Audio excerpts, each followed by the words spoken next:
Welcome to the Deep Dive, your go-to source for cutting through the noise and getting straight to the insights that matter, tailored just for you. Today, we're navigating, well, a pretty fascinating adventure, the path to launching your own trucking company. It's an industry built on ambition, sure, big rigs, the open road, but it's also one with a very specific playbook. Think of it less like a freewheeling road trip, maybe, and more like a treasure hunt with a precise map you have to follow. Our deep dive today is focused squarely on starting a trucking company. And believe me, it's about much more than just finding a truck and filling it with fuel. This venture comes with, well, significant responsibilities and a pretty strict set of regulations.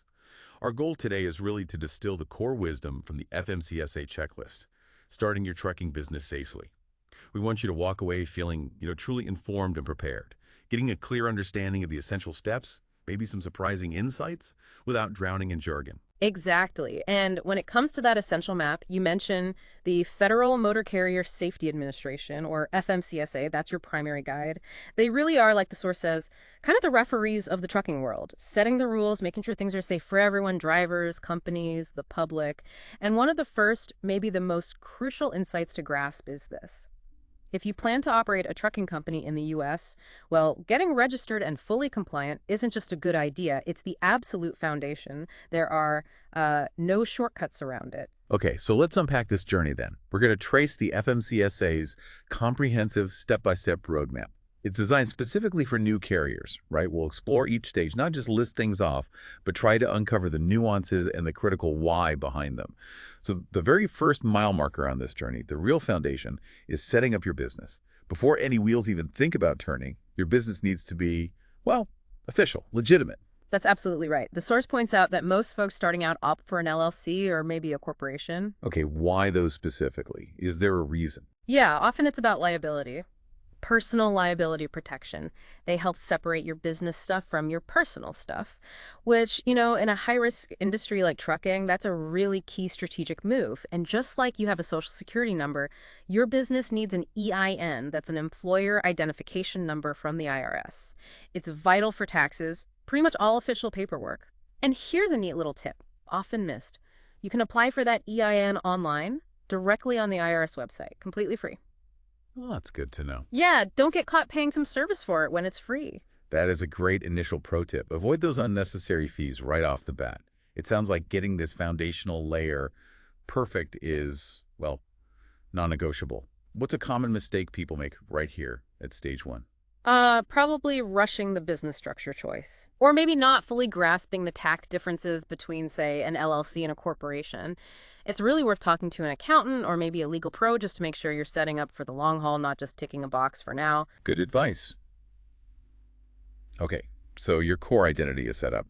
The next crucial layer seems to be registering with the FMCSA, getting your official IDs. This is where your company gets its government operating credentials, basically. Precisely. You'll get a U.S. DOT number first. That's your company's unique identifier for its entire life. It's more than just a number. It's how the FMCSA tracks your safety record, your inspections, your overall compliance. It follows you. Then, if you're planning to haul goods across state lines, that's interstate, or if you're getting paid to move stuff for anyone, a for-hire carrier, you'll also need an MC number. That's your operating authority. Think of it like your official permission slip to charge money for your services. Okay. And there's a one-time application fee for that one, usually around $300. So these numbers are essentially your license to operate and actually earn revenue. Mm-hmm. What's the typical timeline for getting that MC number activated once you apply? Any common holdups? Well, it can vary, sometimes a few weeks, sometimes longer, even months in some cases. A common reason for delay, incomplete applications, or maybe inconsistencies in the info you provide across different forms. Wow. Yeah, so patience and being really meticulous with the details, that's key here. Right, dotting the I's and crossing the T's. And once you've applied for that operating authority, that unlocks the next vital step, filing a BOC3, the legal connection. This sounds a bit like bureaucratic jargon, BOC3, but you're saying it's critical. It is, yeah. It's actually a pretty interesting legal requirement. The BOC3 is about designating a process agent.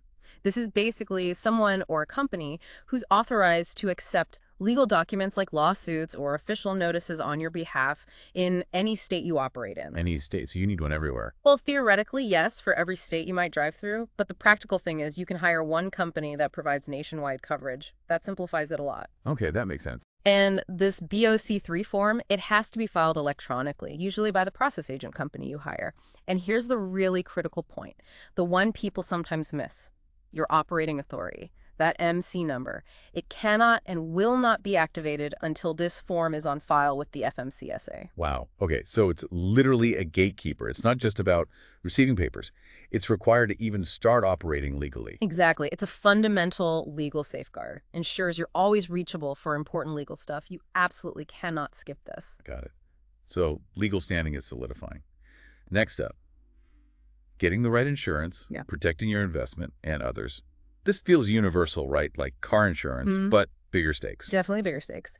The required liability coverage is typically between $750,000 and $1 million. And that minimum can go up significantly depending on what you're hauling. Think hazardous materials, for example. And beyond that required liability, there's cargo insurance. Now, it's not always legally mandated, but it is an incredibly smart move strategically. It protects the value of the goods you're actually carrying. Imagine losing a high-value load early on that could sink a new business fast. Oof. Yeah. And your insurance company, they're the ones responsible for filing proof of your coverage with the FMCSA. It's a specific form, the MCS 90. Okay, so it's about protecting your business from financial ruin, obviously, but also protecting the public.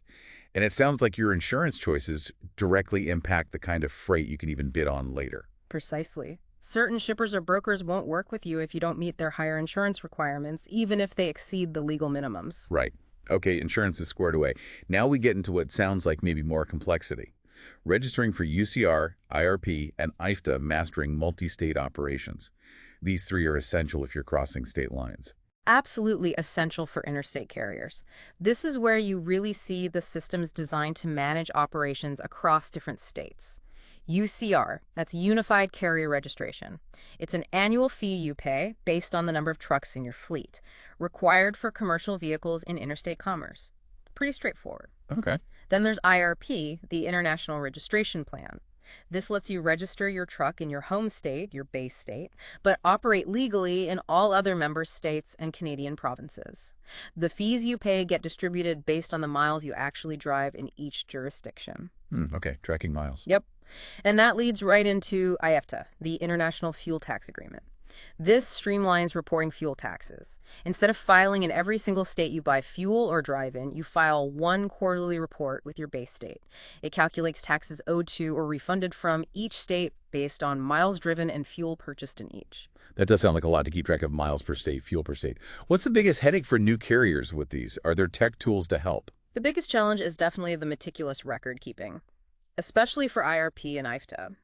Accurate mileage tracking by state, accurate fuel purchase records, it's critical. And yeah, thankfully technology helps a ton here. Many carriers use specialized trucking software. Even better, modern ELD's electronic logging devices often have features that automatically capture a lot of this data. It can turn a potential nightmare into a much simpler reporting process. So the ELD isn't just for hours of service. Not anymore. Many do much more. They can be a game changer for IRP and IFTEC compliance and just general efficiency. Good to know. Okay, speaking of efficiency and people, let's talk about the drivers. Step 6, keeping driver qualification files. DQF, the driver dossier. This means detailed files for every single driver, right? Even if it's just you, the owner, driving. Yes, absolutely. Even if you are the only driver, you need a complete DQF on yourself.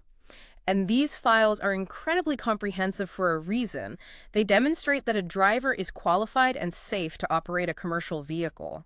They have to include things like a valid CDL, of course, a current medical certificate from a DOT-approved examiner. The med card, yeah. Right.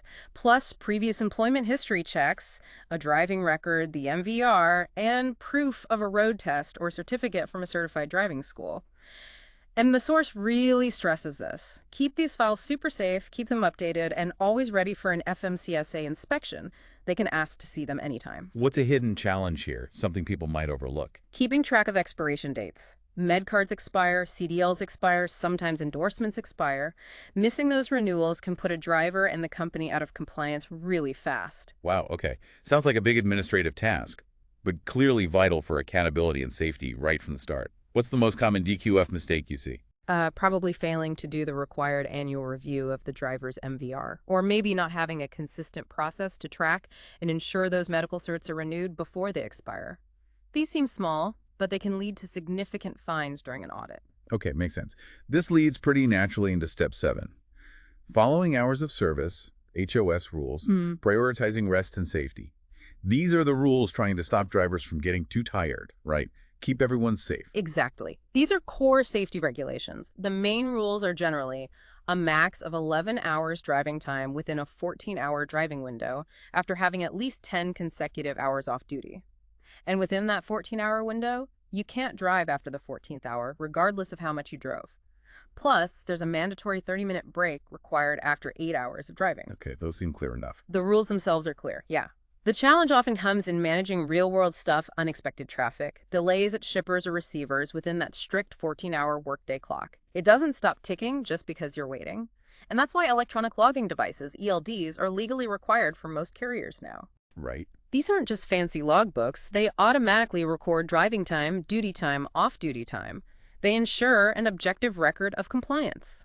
So accurate logs aren't just about, checking a box. It's the law, yes, but it's really about preventing fatigue-related accidents, protecting everyone, your drivers, the public, and your business's safety rating. Couldn't have said it better. Safety and compliance go hand in hand. Okay, another critical safety measure. Step 8. Joining a drug and alcohol testing program, ensuring a clear head. Every CDL driver has to be in one of these DOT-approved programs. Every single one. This isn't optional, and it's not just a one-time test. The program involves several types of testing. Pre-employment is mandatory before a driver first operates for you. Then there's random testing throughout the year. Plus, post-accident testing under specific circumstances and return-to-duty testing if a driver has had a violation. And you must work with a DOT-approved consortium or a third-party administrator to manage this program. You can't just do it yourself. And here's a really stark insight from the source material. Failure to enroll or failure to properly implement this program, that can lead to the FMCSA literally shutting down your trucking operation. And shutting it down completely. Yes. It's considered a major safety violation. This isn't about a fine, it's about your ability to operate, period. That's a huge consequence. Really underscores how absolutely critical this safety measure is. It's foundational for responsible operation. It truly is. Non-negotiable. Okay, moving from the human element to the machines themselves. Step 9, maintaining your trucks and keeping records, keeping your fleet rolling. The FMCSA needs proof that your vehicles are actually safe, right? Well maintained. Absolutely. It's not enough to just say they're maintained. You need records to prove it. This means performing regular inspections, keeping detailed repair and maintenance logs for each vehicle, and ensuring drivers complete daily vehicle inspection reports, or DVIRs. DVIRs, okay. Yeah, drivers check the truck before and after trips. And a proactive approach here isn't just about compliance. Think about it. Good maintenance minimizes costly breakdowns. It maximizes your truck's uptime, which is how you make money. The source also strongly emphasizes those pre-trip inspections by the driver, checking critical things like brakes, tires, lights before every single trip. Oh, and another angle, good maintenance records. They can actually boost your truck's resale value down the line, and sometimes even help with insurance premiums. That makes sense, because a safe, reliable truck isn't just about following rules. It's fundamental to running a smart, profitable, and safe business. Protects your investment, protects everyone on the road. Exactly. It's good business sense wrapped in regulation. All right, finally, we reach step 10. Tracking safety and accident records, handling the unexpected. Nobody wants accidents, obviously, but being prepared for them is part of running a responsible trucking company. Unfortunately, yes. And if an accident does happen, you need to be ready to document everything thoroughly.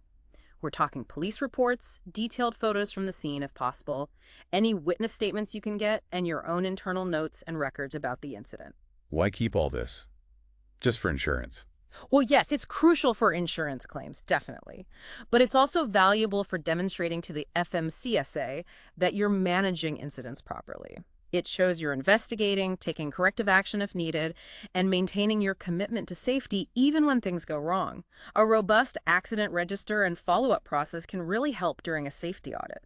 It shows you have a safety culture. Okay, so proactive record keeping here protects the company, streamlines insurance, and crucially, helps keep your operating authority in good standing. Demonstrates that commitment to safety, not just reacting after the fact. Precisely. It's about accountability and continuous improvement. So that covers the main 10 steps in the FMCSA checklist. But the source also offered some extra pro tips for staying compliant long-term, right? sort of bonus advice. Yeah, some really valuable practical stuff. Simple things, but powerful. Like, keep a printed copy of the actual FMCSA rulebook handy. In the office, maybe even in the truck. Knowledge is power. Good old paper copy. Sometimes it's the quickest reference. Then, organization. Sounds boring, but it's critical. Keep all your paperwork neat, filed logically, and definitely create digital backups of everything. Imagine scrambling for one specific document during an audit. Nightmare fuel. Totally. Also, regular training for your drivers. Not just onboarding, but ongoing training on company policies, safety rules, proper procedures, regulations change, refreshers are important. And my personal favorite tip from the source, when in doubt, ask. Use the resources available. The FMCSA website is actually quite comprehensive, and there are professional compliance services out there for a reason. Don't try to guess. Exactly. Leaning on experts or official sources can save you huge headaches and potentially costly mistakes. It sounds like these tips aren't just about dodging fines either. They're about building a stronger, more resilient business overall. Protecting drivers, protecting the public, avoiding those expensive operational hiccups, always being ready for an inspection or audit. It really feeds into building that solid, trustworthy reputation you need in this industry. That's the bigger picture, definitely. Compliance isn't just hoops to jump through, it's the framework for building a quality operation. So as we kind of circle back to where we started, this idea of the grand adventure, hopefully this deep dive has given you, our listener, a clear, actionable roadmap, a way through what might seem like a really daunting regulatory landscape when starting a trucking company. You should have a much better grip on the essential steps now, and maybe the why behind them too. And remember, every huge fleet you see out there started small, probably with just one truck. By diligently following these steps, staying incredibly organized, can't stress that enough, and always prioritizing safety, long-term success is absolutely achievable. Compliance really isn't the barrier, it's the foundation for building a strong, respected, and ultimately profitable trucking business. So as you think about this journey, maybe starting your own company, what aspect of building a true safety-first culture, something that goes beyond just ticking the compliance boxes, what aspect of that will you prioritize understanding and embedding right from day one? Something to think about. Yeah, definitely food for thought. So buckle up, stay sharp, and keep that paperwork in order. You've got this.